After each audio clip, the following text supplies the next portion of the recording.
this was entirely preventable.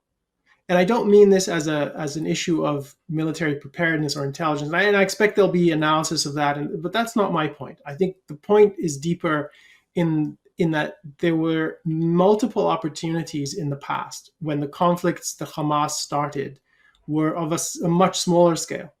Hundreds of rockets, not thousands.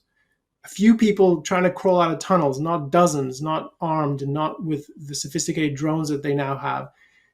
Many years ago, all of the dress rehearsals, in effect, for this that we're seeing today in the news.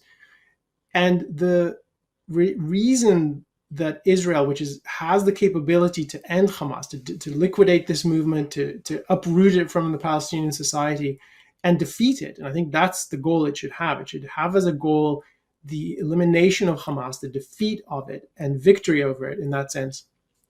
The Israelis refused to do that, and they didn't refuse to do that on their own. They did that with pressure from the United States in many cases, and the UN, the United Nations, and practically every country that sees itself as an ally of Israel, that sees itself as standing for freedom and sees itself as standing for the values of free societies.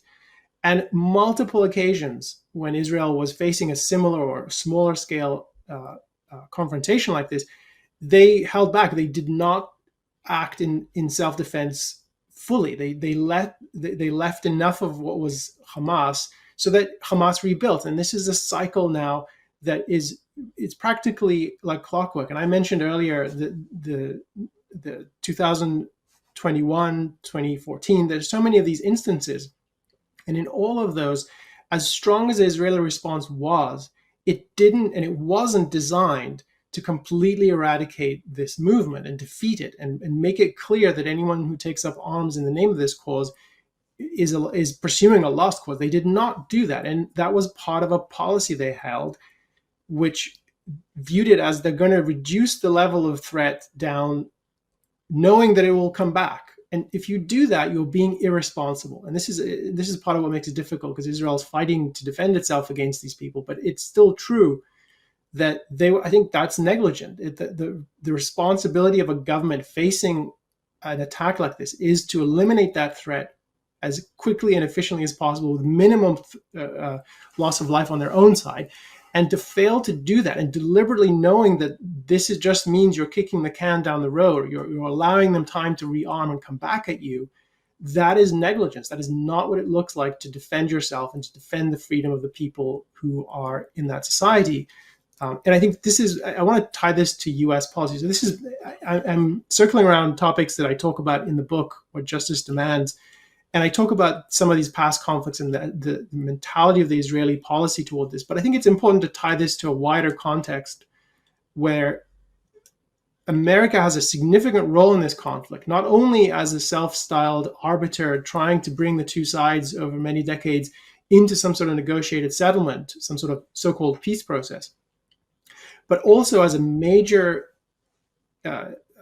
force pressuring Israel and pressuring it to appease and allow the Palestinians to get away with murder, essentially. I mean, there's no way around that. And that has been true. And this is a point I develop in the book.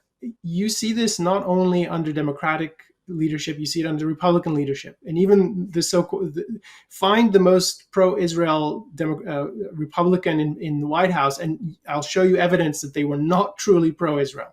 If what you mean by that is recognizing a free society as morally superior to a dictatorship, a theocracy, which is what the Palestinians are working for and have established, and the idea that you have to discriminate morally between those two kinds of societies. And that is a significant failure across many, many years, across different administrations.